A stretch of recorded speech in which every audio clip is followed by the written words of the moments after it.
we've made trade bait boards. Would you like to go first? Sure. I'm not gonna lie. I thought it was quite difficult to make this board because I really had a big list of players who I thought could potentially be moved. But this is pretty much the top 10. I don't necessarily think – I think they're pretty much in as much of order as I could have put them in. But we'll see. Number 1, I have Chris Kreider, our UFA at the end of the year with the Rangers. I think the Rangers – I mean, they also have Georgiev, who's also on my list.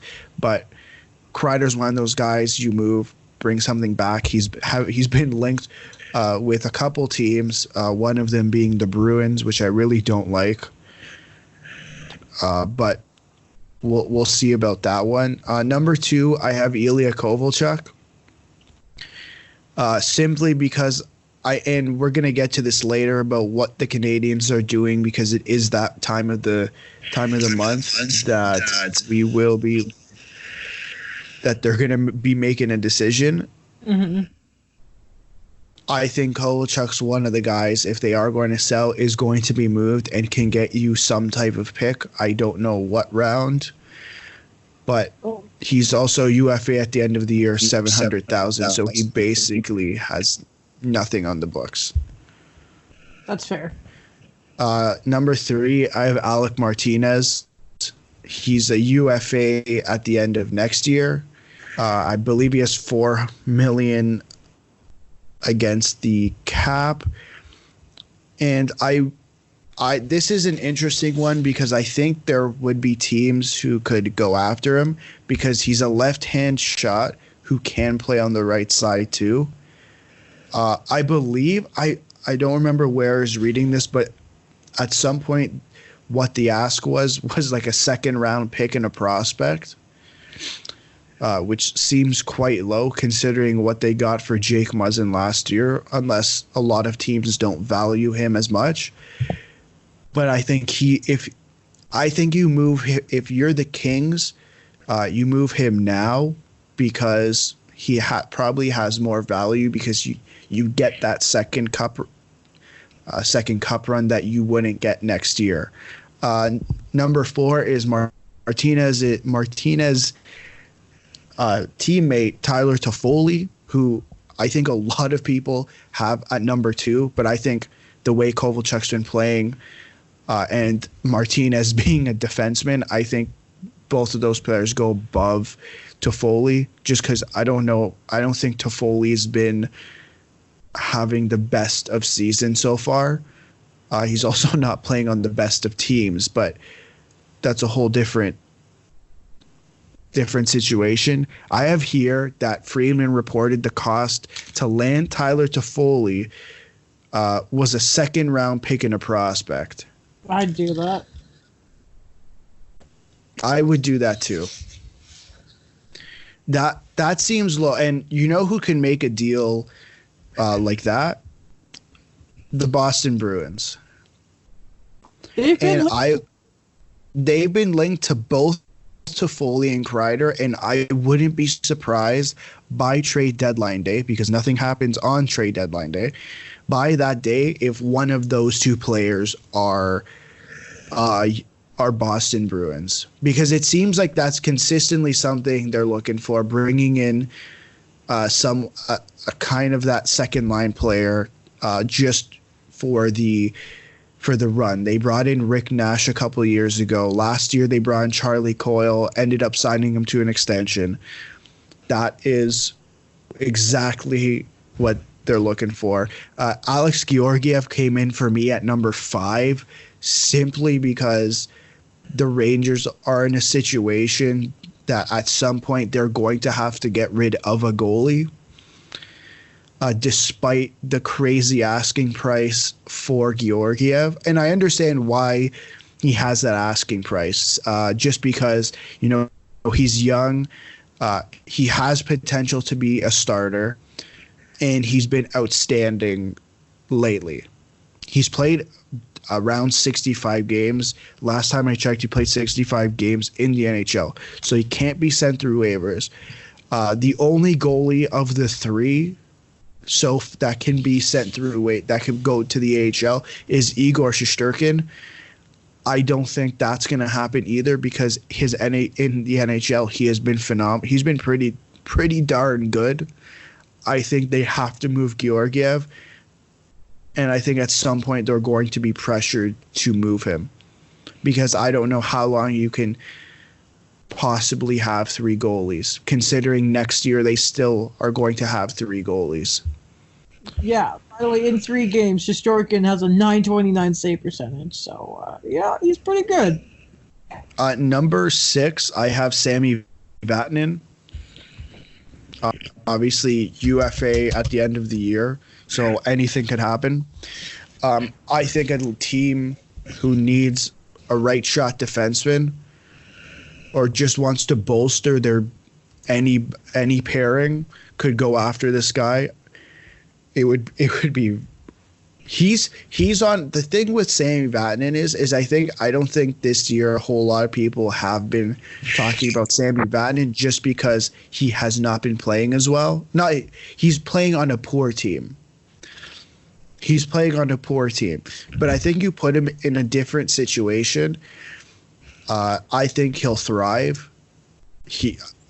Obviously, we've had this discussion before. Bringing him to the Leafs, I think, would be beneficial for him and the team. Yeah. Number 7, I have Pajot, who's kind of the reason I have him so much lower is because he just no one's been talking about him lately.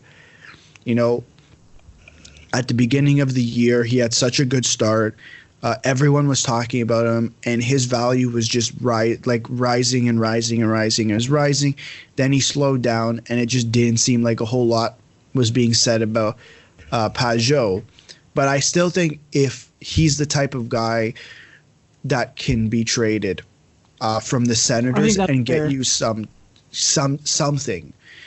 and I don't know. I think he's one of the guys who likes it in Ottawa. Could he potentially be a guy that re-signs in Ottawa if he gets traded? Well, he's the marquee centerman available. So you're going to have, if somebody's looking for one, you're going to be the one with the most value. So, right. But whatever. I think that's a case where you see what the best offer is, and then you decide if it's not good enough, then you try and keep him. Number 9, I have Jeff Petrie. Number 8, I have Jeff Petrie. All right. 2 years left. We already talked about Montreal selling. He would be probably, if Kovalchuk wasn't doing so well, I'd have Jeff Petrie higher up on this list because he seems like the perfect guy for the team to sell on and get assets back, considering he has this year and next year. Mm-hmm. Number 9, I have Zach Bogosian. I really think there is some type of market for Bogosian because he has 1 year left. The Sabres can retain on him, and he's a right shot defenseman. Mm-hmm. Fair enough. And we had this discussion outside the podcast. You said, why don't the Leafs go out and get him? I mean, they could.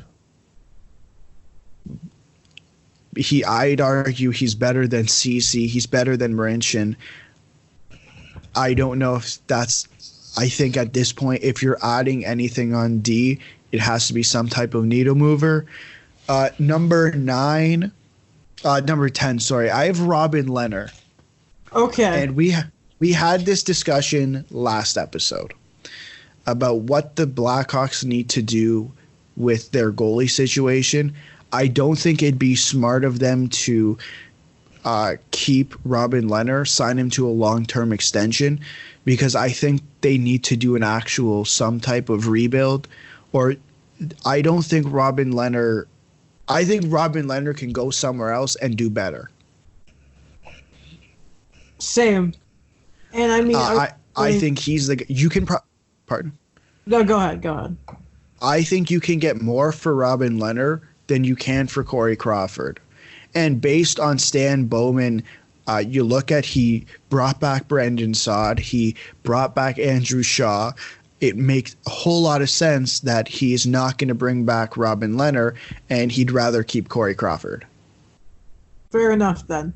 So, to recap your list, you have Kreider at 1, Kovalchuk 2, Martinez 3, Toffoli 4, Georgiev, Vatanen, Pajot, Petrie, Bogosian, and Robin Leonard. Yes. Do you want to give an honorable mention? Jimmy Howard. Jim Howard. I was thinking of Jim Howard. I won't lie to you. My list was at 17, so there's been some cuts. There's been some cuts. Number one, I have Chris Kreider because I mean, why wouldn't he be the best? You know, he's not this 34-year-old who's all of a sudden had a great stretch with the French guys. I think most people do. Yeah. I think most people have him at number 1. Yeah, and I mean he's like a player that he would fit great in Boston. He's the type of player you think the Leafs would just love to have, or their fan base. You talked more about Kreider. I can't stand the guy because Carey Price. Number 2, you were right. I had Toffoli at number 2. I've been high on Tyler Toffoli for a long time. I think if the Habs do make a decision to try and go for it, considering they have an extra second rounder, I wouldn't be surprised if they went for Tyler Toffoli or a guy we're going to talk about a little later, or I will talk about a little later on this list. But yeah, I have Toffoli number 2. By the way, me and you have 3 differences, and my first one is number 3. This is a guy who's been on the trade market for a very long time, and I think that he's finally going to get moved, and there's a team that is looking for some forward help, and they have cap space now. And that is from the Minnesota Wild, Jason Zucker. Apparently, Bill Guerin is doing the same thing as Bergeron. He's listening to the offers out there, and I think you get a very pretty penny for Jason Zucker. Okay. Number 4, this is a guy, like, Toronto media loves to try and trade William Nylander. There's not a player I love to try and trade more than my number 4 guy, and that's Andreas Johnsson. I think that the Leafs will make a move for defense, and I think Andreas Johnsson is the guy that they're going to get rid of. I wouldn't trade Kapanen. I really wouldn't. I think a lot of people, have started to favor Kapanen more. I do think the two of them are a bit overvalued by Leafs fans at times. You know, they're not... Like, Adam Wild said that they moved the needle. I was like, okay, but how much do they really? Like, Kapanen doesn't fit in the Leafs' top 6. He probably could somewhere else, but... anyway, but I really do think if you decided to trade Andreas Johnsson, I think you could get some real nice back. And I think if you packaged him, maybe with a CC as a sweetener and maybe a pick or 2, you could try and get Matt Dumba. I have a question. Yes. Is it going to be, okay, you know how it used to be Brown, Nielsen in a second? Yes. Is it going to be Johnsson, Bracco in a second? With CC at half retained. But I don't know what it is about Andreas Johnsson. I just love trying to trade him. Number 5, I have Ilya Kovalchuk. The only reason I have guys above him is because if I'm another team and I see a Johnsson or a Zucker available, I'd love him. But at the same time, I don't want to undervalue Ilya Kovalchuk because he has been good. But at the same time, he has to keep going here. There's still another month before the trade deadline. So number 5, Ilya Kovalchuk. Number 6, I have him one spot higher than you. I have Jean-Gabriel Pajot, just because I don't think you can ever underestimate the price of a centerman in this league.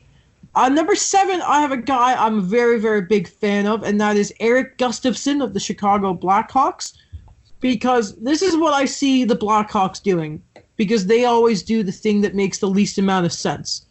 They will try and hold on to both those goaltenders instead of trying to pay Erik Gustafsson, and they will lose him and somehow Leonard as well. I don't think they're going to trade Leonard, and I know you had him, and I think the joke with us is that the Blackhawks aren't very smart, but if I was the Blackhawks, I would try and keep Leonard, because if I'm the Blackhawks, I'm doing whatever I should rephrase this.